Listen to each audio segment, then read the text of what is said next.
नदी की धार में ठंडी हवा आती तो है, नदी की धार में ठंडी हवा आती तो है, नाव जर्जरी सही लहरों से टकराती तो है। मैं हूं संजय सिन्हा, आप देख रहे हैं खास बात इंडिया। आइए खबरों की तरफ आपको लिए चलते हैं, खबरों से सीधे सीधे जोड़ते हैं। सबसे पहली खबर हम आपको बता दें कि हमारे पास जो इंफॉर्मेशन आ रहा है कई जगहों से, सिलीगुड़ी से और आसनसोल से, यहां कोरोना वैक्सीन लेने के बाद लोगों के शरीर चुंबक हो जा रहे हैं। ऐसा क्यों हो रहा है? देखिए स्क्रीन पर एक तस्वीर हम आपको दिखा रहे हैं। इस तस्वीर में आप देख सकते हैं, यह है सिलीगुड़ी के भारत नगर के रहने वाले नेपाल चक्रवर्ती। जब से इन्होंने वैक्सीन लिया है, कोरोना वैक्सीन लिया है, कहा जाता है इनका शरीर चुंबक हो गया है और इनके शरीर पर सिक्के, मोबाइल कुछ भी रख दो चिपक जाते हैं। ऐसा क्यों हो रहा है भला? इस मामले में तहकीकात करने के लिए हमने एक विशेषज्ञ से बातचीत की। विशेषज्ञ ने साफ तौर पर कहा कि कोरोना वैक्सीन में किसी तरह की कोई खराबी नहीं है, ये बिल्कुल सुरक्षित है। ये जो चीजें चिपक रही हैं इसके पीछे पसीना है, पसीने की वजह से चीजें इनके शरीर पर चिपक रही हैं। इस तरह का एक मामला आसनसोल से भी आ रहा है। यहां भी यही बात कही जा रही है कि वैक्सीन लेने के बाद युवक का शरीर चुंबक हो गया है और शरीर पर कुछ भी रख दो वह चिपक जाता है। लेकिन ऐसा कुछ भी नहीं है। कोरोना वैक्सीन पूरी तरह से सुरक्षित है और इसकी वजह से ऐसा कुछ भी नहीं हो रहा है। विशेषज्ञों का यह कहना है कि पसीने की वजह से चीजें चिपक रही हैं। Sponsored by Nigha Marriage Hall.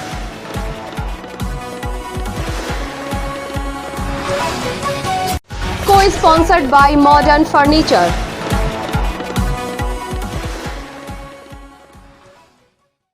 आइए भक्ति की बात करते हैं, बात श्रद्धा की करते हैं। आसनसोल के काल्ला स्थित गौशाले में आज हनुमान प्रतिमा की प्राण प्रतिष्ठा की गई। यहाँ पिछले 3 दिनों से धार्मिक अनुष्ठान चल रहा है। गौशाले में आज प्राण प्रतिष्ठा हुई और हनुमान जी की प्रतिमा यहाँ बिठाई गई, स्थापित की गई, जिसकी प्राण प्रतिष्ठा आज की गई। और विद्वानों की उपस्थिति में, पंडितों की उपस्थिति में पिछले 3 दिनों से यहाँ धार्मिक अनुष्ठान चल रहे हैं गौशाले में। इस गौशाले की स्थापना हाल ही में की गई है और यहाँ हनुमान जी की मंदिर की स्थापना भी की गई है। और इसी मंदिर में आज बजरंगबली की मूर्ति की प्राण प्रतिष्ठा की गई। इस मौके पर आसनसोल म्युनिसिपल कॉर्पोरेशन के प्रशासनिक बोर्ड के चेयरपर्सन अमरनाथ चैटर्जी, समाज सेवी जगदीश केडिया और सीताराम बगड़िया जैसे लोग मौजूद थे। इन सभी लोगों की मौजूदगी में श्रद्धापूर्ण माहौल के बीच पूजा अर्चना की गई और मूर्ति की प्राण प्रतिष्ठा की गई। इंडियन वाइल कलना दुमाली रोड में ये हनुमान जी की गौशाला प्रांगण में हनुमान जी के प्राण प्रतिष्ठा करके मैं हनुमान जी से नम्र प्रार्थना करूंगा कि वह कोरोना काल से सभी देश को, पूरे विश्व को मुक्ति दिलाए। यही हनुमान जी के श्री चरणों में कोटि कोटि प्रणाम है।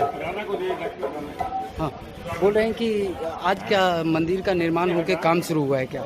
नहीं, मंदिर कंप्लीट हो गया। हाँ। मंदिर का प्राण प्रतिष्ठा का काम पूर्ण हुआ है। आज ये कहाँ पे हुआ है? गौशाला में? गौशाला प्रांगण में हुआ है 5 विद्वान पंडितों द्वारा। आज उसकी विधिवत उद्घाटन हो गया। किसने किया उद्घाटन? उद्घाटन हमारे पंडितों ने किया, मुख्य यजमान के रूप में। और अतिथि के रूप में कोई आए थे? अतिथि के रूप में अमरनाथ आए थे, जगदीश केडिया जी आए थे, सीताराम जी बगड़िया आए थे, सियाराम पूरा परिवार था, पूरा समाज था। आसपास के सभी ग्रामीण इलाकों में प्रसाद बांटा गया, भंडारा बांटा गया। आपका नाम? मेरा नाम सुरेंद्र जालान। धन्यवाद। आज के গৌশালা কি অনুষ্ঠান ছিল, কি কাজে গিয়েছিলেন আপনি? গোশালা গেছিলাম। গোশালার ওখানে এলাকাটাতে অনেক কিছু কাজ বাকি আছে, ওরা আমাদের দেখাতে নিয়ে গেছিলো 1 নম্বর, এবং 2 নম্বর হচ্ছে যে কিছু গরু আছে যারা ওখানে ট্রান্সফার করেছে, সে গরুগুলো খুব অসুবিধার মধ্যে রয়েছে এবং ওখানে একটা পুজোর ব্যাপার ছিল। তো সেই পুজোর ব্যাপারে ডাকলো, তাই গেলাম, দেখলাম সমস্ত পরিস্থিতি। দেখা যাক কী করা যায়, ওদের জন্য কিছু যদি করতে পারি তাহলে ভাববো যে কিছু ভালো কাজ করা গেল। হনুমান মন্দিরের প্রাণ প্রতিষ্ঠা ছিল নাকি? হ্যাঁ, আজকে ওখানে একটা মন্দিরেরও প্রতিষ্ঠা হলো। आज की एक और बड़ी घटना से हम आपको जोड़ना चाहते हैं। आसनसोल के नेशनल हाईवे 2 पर काल्ला मोड़ के निकट आज अहले सुबह एक बड़ा हादसा हो गया। 2 बड़े वाहन टकरा गए आमने सामने और टकराने के बाद आग लग गई, धू धू कर आग जलने लगी। और हम आपको दिखाएंगे एक बार फिर से कि किस तरह से यहाँ धू धू कर आग की लपटें उठने लगी और इनमें 2 व्यक्ति भी जलकर राख हो गए। कहा जाता है कि 2 वाहन एक दूसरे तरफ से आ रहे थे, तभी साइकिल सवार एक मछली विक्रेता को बचाने के क्रम में, बचाने की कोशिश में दोनों वाहन आपस में टकरा गए और टकराने के बाद यहाँ का माहौल बिल्कुल उल्टा हो गया और यहाँ का माहौल बेहद खराब हो गया और दोनों वाहनों में सवार 2 व्यक्ति मारे गए, मौके पर जलकर राख हो गए और भी कई लोग बुरी तरह घायल बताए जा रहे हैं और मौके पर पहुंची पुलिस ने राहत कार्य शुरू कर दिया और यहां पर आग बुझाई गई। दमकल विभाग के अधिकारियों की कोशिशों के बाद आग पर कुछ ही घंटे में काबू पा लिया गया। लोगों में काफी डर है, काफी दहशत अभी भी पसरा हुआ है। आज अहले सुबह तकरीबन 5 बजे ये हादसा हुआ। हादसे के बाद स्थानीय लोगों ने सड़क मार्ग को अवरुद्ध रखा और यहाँ इधर से आने जाने वालों को रोक दिया गया क्योंकि आग की लपटें उठ रही थी, धू कर आग की लपटें उठ रही थी। ये बड़ा हादसा है आज आसनसोल शहर का। বলি দুটো গাড়ি আপনারা দেখতেই পাচ্ছেন, একটা হচ্ছে এলপিজি বুলেট ট্যাঙ্কার আর একটা মেডিসিন লোডেড ট্রাক মুখোমুখি সংঘর্ষ হয়েছে কাল্লা মোড়ের কাছে। এখানে আমরা 5টার সময় ফার্স্ট খবর পেয়ে আমাদের আসানসোলতে ফার্স্ট একটা গাড়ি, তারপর আর একটা গাড়ি, তারপর রানীগঞ্জ থেকেও আর একটা গাড়ি আসে।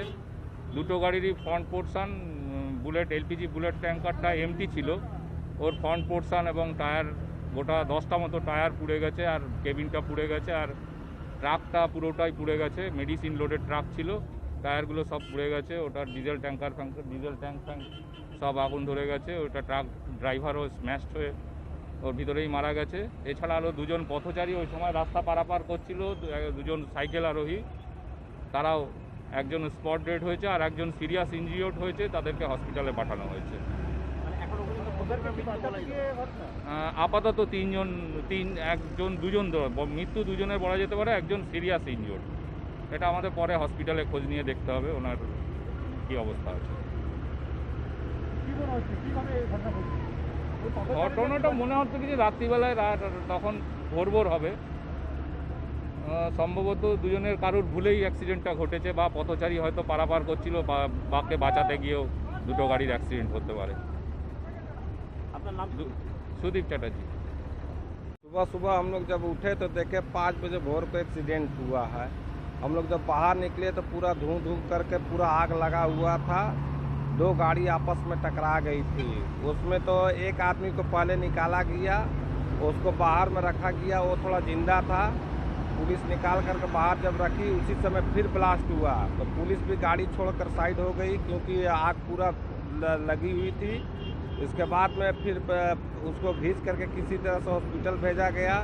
फिर दूसरा लाश जब ये फायर ब्रिगेड आया उसके बाद में फिर उसको दूसरे लाश को चक्के के नीचे से निकाला गया। उसके बाद में फिर उसको भी हॉस्पिटल भेजा गया एम्बुलेंस के द्वारा और उसके बाद में फिर आग को पूरा बुझाने के बाद में गाड़ी को साइड किया गया है। ये घटना उधर से ब्रेक फेलता ना क्या, अब उधर से गाड़ी आई या 2 आदमी मोड़ पर मछली बेचने वाले थे, वो क्रॉस करने के लिए खड़े थे और उसी समय वो बचाने के चक्कर में ना वो ब्रेक फेलता, उसी में एक्सीडेंट हुआ है। हमको तो समझ में आया अभी तक से कि 4 आदमी डेड किए, 2 गाड़ी के अंदर में ही दबे हुए हैं, वो जलकर राख हो गए हैं। 2 आदमी अभी हॉस्पिटल पहुंचा है। गाड़ियों में क्या लोड था, क्या माल था गाड़ियों में? एक में तो आपका दवा लोड है और एक में आपका खाली गैस सिलेंडर था इंडियन ऑयल का। आपका नाम? हमारा नाम दीनदयाल गुप्ता हुआ। रानीगंज के बालाजी इंडस्ट्री में आज एक कर्मचारी की मौत हो गई। कहा जाता है कि कर्मचारी हेल्पर के तौर पर काम करता था इलेक्ट्रिसिटी विभाग में और इसी दौरान शॉक लगकर उसकी मौत हो गई। वह काम कर रहा था, काम के दौरान उन्हें विद्युत स्पर्शाघात हुआ जिसकी वजह से उसकी मौत हो गई। हॉस्पिटल ले जाने के क्रम में ही उसकी मौत हो गई और उसकी मौत के बाद यहाँ के श्रमिकों में भी काफ़ी डर का माहौल कायम हो गया और सभी मिलकर प्रबंधन के पास गए और प्रबंधन ने आश्वासन दिया कि मरने वाले के परिजनों को जो मुआवजा राशि देनी है वो दी जाएगी। इसे लेकर एक मीटिंग भी हुई और मीटिंग के दौरान ये तय किया गया कि जिनकी मौत हुई है, जिस कर्मचारी की मौत हुई है उसका नाम खूखन दास है, जो एक इलाके का ही रहने वाला है, रानीगंज का ही रहने वाला है और मौत के बाद उसके परिजनों को जो भी मुआवजा की राशि है वो दी जाएगी। आप देख सकते हैं पुलिस की मौजूदगी में यहाँ प्रबंधन के साथ मीटिंग हुई और मीटिंग के बाद ये तय किया गया। इस मौके पर हमारे संवाददाता ने मृतक के परिजन से भी बात की, मृतक के भाई से भी बात की और इस दौरान उसके भाई से बातचीत के क्रम में ये पता चला कि ड्यूटी के दौरान ही उसके भाई की मौत हो गई है। खोखन दास की मौत हो गई जो 40 साल का था। और इस दौरान हमारे संवाददाता ने प्रबंधन से जुड़े हुए एक अधिकारी से भी बात की और अधिकारी का कहना है कि मुआवजे की जो राशि है वो दी जाएगी। हमारा एक कॉन्ट्रैक्टर वर्कर था, उसका एक इलेक्ट्रिक शॉर्ट लगने की वजह से और अचानक वो सेंसलेस हो गया यहाँ पर। जैसे ही हम लोग उसको बाद में हॉस्पिटलाइज भेजे यहाँ पे, तो रास्ते में डॉक्टर उसको वहाँ पर जाके बोला कि डेथ हो गया। नहीं, वो इलेक्ट्रिक डिपार्टमेंट में हेल्पर था, लास्ट 7 से 8 साल तक से काम कर रहा था। क्या नाम था सर? उसका नाम खोखन दास, उसका एज 40 साल। क्षतिपूर्ति के लिए हम लोग उसका भी यहाँ पे बैठ के जो बातचीत हुआ है, बातचीत में ये हुआ कि उसको हम लोग जो उसकी जो फैमिली होगी उसके घर से, तो उसको हम लोग यहाँ पे मुआवजा देंगे। कितना अमाउंट था? नहीं, अमाउंट का फाइनल हो चुका है यहाँ पर। उसका जो भी हम जो इन प्रैक्टिस हम लोग देते आए सबको वो देंगे। फैमिली की तरफ से किसी को नौकरी दे रहे हैं? नहीं, नौकरी का हम लोग अभी कमिटमेंट नहीं किए, लेकिन नौकरी के उस ग्राउंड पर बाद में उनसे देखेंगे, एलिजिबल होगा तो हम लोग वैसा करेंगे। परमानेंटली था ना भैया वो? नहीं, वो लेबर परमानेंट था, काफी पुराना लेबर था हम लोगों का और बहुत दिन से काम कर रहा था। आपका मेरा नाम कृष्ण कुमार खटाना, मैं यहाँ पे एज ए GM VP काम करता हूँ। তো আমাদেরকে জানানো হলো ঠিক ওই 10:30টার সময়। 10:30টার সময় দাদা ভাগনা গেছিলো, ভাগনা ফোন করো। তো ভাগনা হওয়ার পরে বললে বাড়িতে এরকম এরকম ব্যাপার। তো আমি ছিলাম চাঁদা থেকে এলাম, তো বিএনগর গেলাম। বিএনগর বললো এখানে তো নেই, বললো আসানসোল নিয়ে গেছে। তো আমি জিজ্ঞেস করলাম যে এসআই নিয়ে গেছে না, বলছে MLA-তে এখন আছে। MLA নিয়ে গেলে তো ঘটনাটা কি জানতে পারলেন? কী করে জানতে? ওর এখানে স্টাফ বললো যে এখানে ওর সাথে কেউ ছিল না, ও একা ছিল। তো একা শর্ট সার্কিট ছিল, তো ম্যান সুইচ নেওয়াই ছিল বলেছিল। নামানোর পর বলছে না, কোনো তো কিছু হয়নি, দেখছি কোনো দিকে শর্ট সার্কিট ছিল, পায়ে না হাতে লেগেছে, সেটা আমি বলতে পারছি না। ওদের স্টাফে ছিল খোকন। খোকন দাস আমার দাদা, বয়স 36। সুরেশ দাস।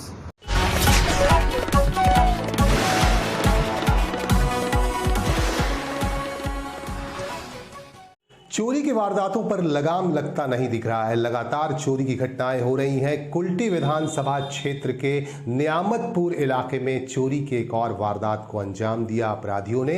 यहां विष्णु विहार इलाके में लगातार चोरी की घटनाएं हो रही हैं। इससे पहले भी हमने आपको दिखाया कि यहां आपराधिक घटनाएं बढ़ गई हैं।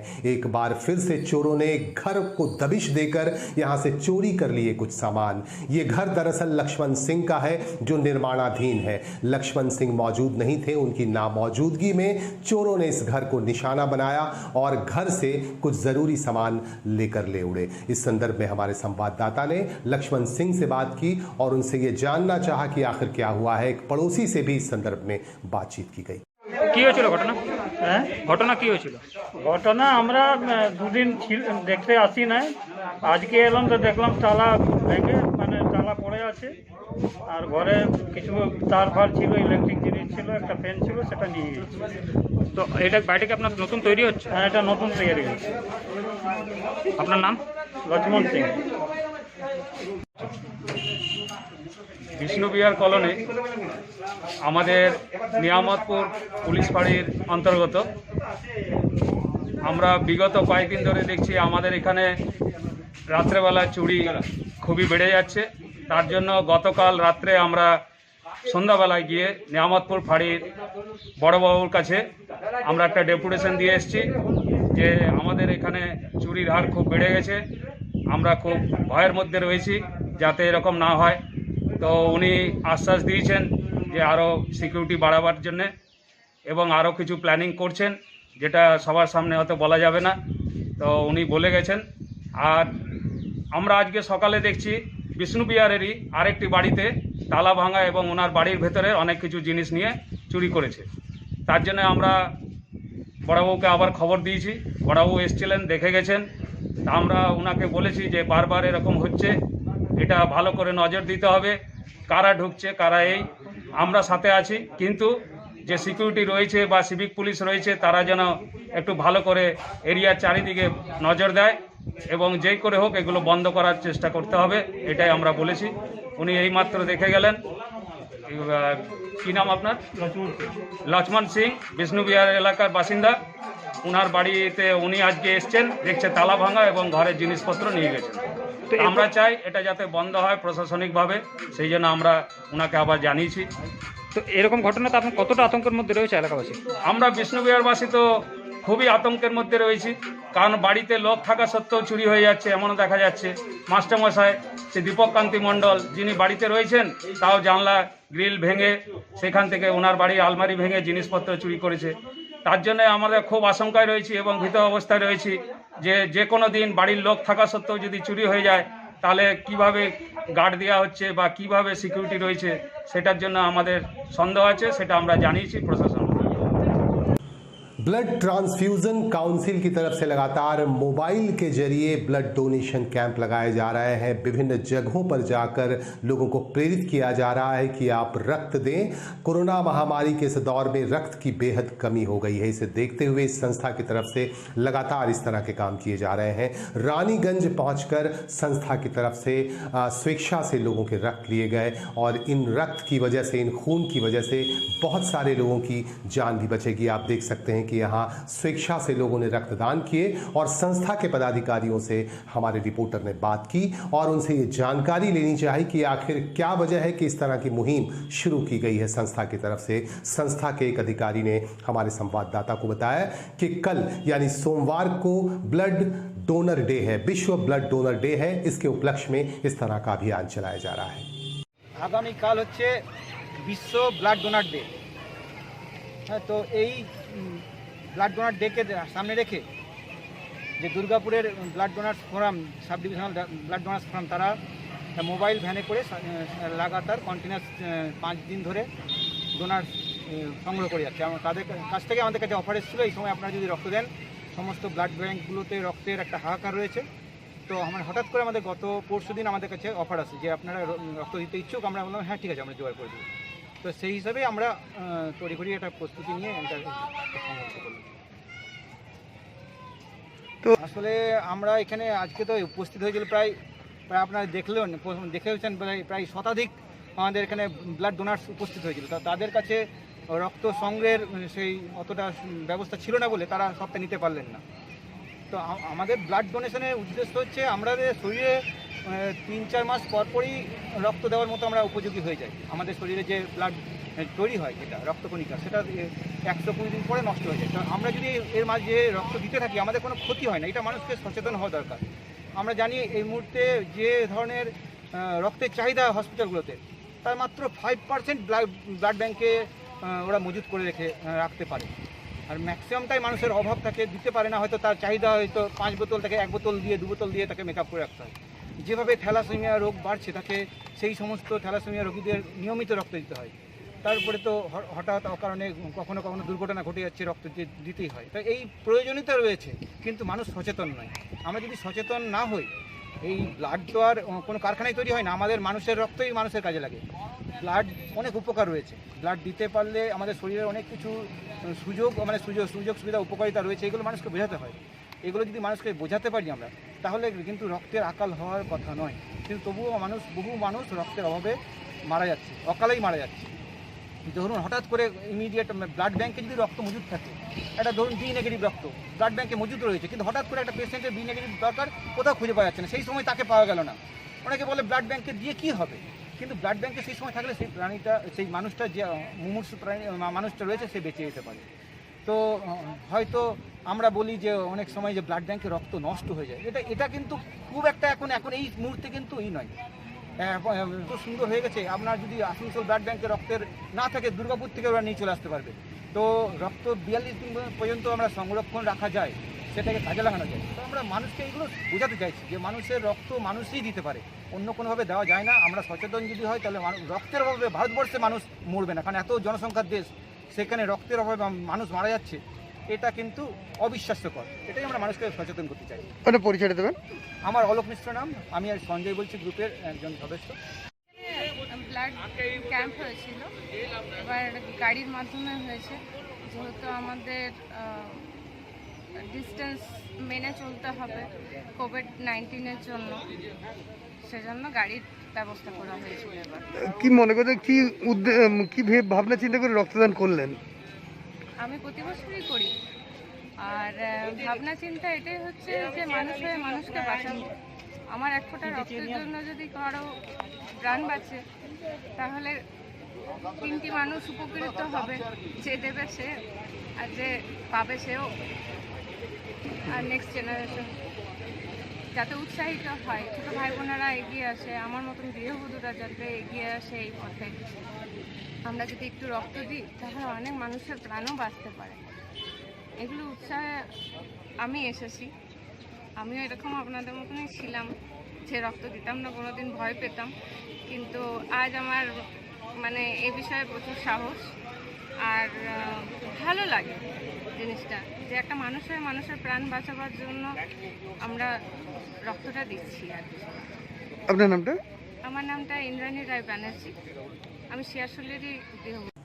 आसनसोल और आसपास के इलाकों में तरक्की तो हुई है, काम भी हुए हैं, विकास के काम हुए हैं, लेकिन बहुत सारे ऐसे इलाके अभी भी हैं जहां से विकास कोसों दूर है, वहां विकास नहीं हुआ है, जिसकी वजह से लोग खासे परेशान हैं। हम आपको लिए चलते हैं कुल्टी विधानसभा क्षेत्र के सीतारामपुर इलाके में। यह आसनसोल म्युनिसिपल कॉरपोरेशन का 13 नंबर वार्ड है, जिसे मस्जिद मोहल्ले के नाम से जाना जाता है, और यहाँ पास में ही मस्जिद है। और इस रास्ते को आप देखिए, हम आपको एक रास्ता दिखा रहे हैं, जिस रास्ते को देखकर आप सकते में आ जाएंगे किस तरह से नमाजी इधर से गुजरते होंगे, क्योंकि ये मस्जिद का इलाका है और मस्जिद की तरफ हर रोज नमाजियों को जाना पड़ता है, नमाज अता करनी पड़ती है। लेकिन यहाँ रास्ते का हाल बेहद बुरा है, और बारिश की वजह से तो रास्ते का हाल और भी बुरा हो गया है। लेकिन आसनसोल म्युनिसिपल कॉरपोरेशन का ध्यान इस तरफ कतई नहीं जा रहा है। इसी इलाके में, मस्जिद मोहल्ले इलाके में, एक स्कूल है, फ्री प्राइमरी स्कूल, मौलाना आज़ाद फ्री प्राइमरी स्कूल की हालत भी बेहद ख़राब है।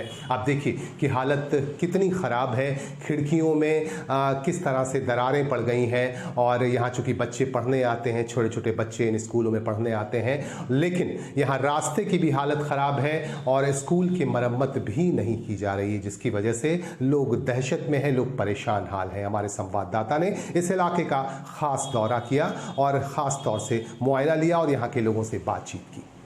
रास्ता का परेशानी कब से है? ये रास्ता का परेशानी हम लोगों का लगभग आज 6-7 साल हो गया, ठीक है। इसके लिए हम लोगों ने कितना ही एप्लीकेशन दिया गया, हर एक ऑफिस में जाके इसका कंप्लेन किया गया। जब जितेंद्र तिवारी आपका तिरमुल में थे, मेयर थे, उन्होंने भी वादा किया कि ये रोड बनेगा, इसे बनाया जाएगा, लेकिन उन्होंने भी कुछ नहीं किया। उज्जवल चटर्जी इलेक्शन के पहले भी आए तो उन्होंने भी बोला ये रोड बनेगा, लेकिन उन्होंने भी ये रोड नहीं बनाया। अब तक इस रोड का अवस्था बहुत ख़राब है, कभी भी गिर सकता है। इसके साथ में मौलाना आज़ाद स्कूल भी है, उसमें भी माइनॉरिटी के बच्चे पढ़ने जाते हैं। हम लोग डर से बच्चों को नहीं भेज रहे स्कूल में, ताकि वो स्कूल गिर ना जाए, वो टूट ना जाए, ठीक है, नुकसान होगा। उसके बाद यही सब देख के, और माइनॉरिटी का क्या है, माइनॉरिटी सिर्फ वोट देने के लिए है, वोट ले लेते हैं ये लोग और फिर माइनॉरिटी के लिए कुछ नहीं करते। मुझे नहीं लगता कि कोई भी डेवलपमेंट का काम किया गया है। हम लोग खुद तिरमुल का कार्य करता है, लेकिन हम लोगों का ही एरिया में काम नहीं किया गया अभी तक। हम लोग किसको हम लोग बोलेंगे जाकर? इसकी जानकारी आप प्रशासन को दिए थे? बिल्कुल, इसका जानकारी दिया गया है। इसके लिए कितना ही एप्लीकेशन दिया गया है, मस्जिद कमेटी भी इसका एप्लीकेशन दिया है, सब कोई नहीं दिया है। हम लोग खुद अपने लिए पर्सनली हम लोग बोले हैं जाके, लेकिन इसके लिए कोई अब तक कोई सुनवाई नहीं है। भगवा को छोड़कर मुकुल राय ने तृणमूल कांग्रेस का दामन थाम लिया है। फिर से घर वापसी हो गई है और आते ही वह बेहद सक्रिय हो गए हैं। हमारे पास खबर आ रही है कि मुकुल राय भारतीय जनता पार्टी के तमाम विधायकों को फोन कर रहे हैं और उन्हें तृणमूल कांग्रेस में आने का न्योता भी दे रहे हैं। आखिर इसका क्या असर पड़ेगा, ये तो देखने वाली बात होगी। लेकिन भारतीय जनता पार्टी के जो यहाँ प्रदेश शीर्ष नेता हैं, उनमें इसे लेकर काफी नाराजगी भी जताई जा रही है। लेकिन मुकुल राय अपना काम कर रहे हैं। मुकुल राय की तरफ से कहा जा रहा है कि तमाम विधायकों को फोन किए जा रहे हैं और लगातार तृणमूल कांग्रेस में आने की दावत भी दी जा रही है। इसका क्या प्रभाव पड़ेगा, क्या असर पड़ेगा भविष्य में, ये देखने वाली बात होगी। हम आपको बताते रहेंगे, आपको अपडेट करते रहेंगे। आप भी हमारे साथ बने रहिए। आज के लिए बस इतना ही। नमस्कार।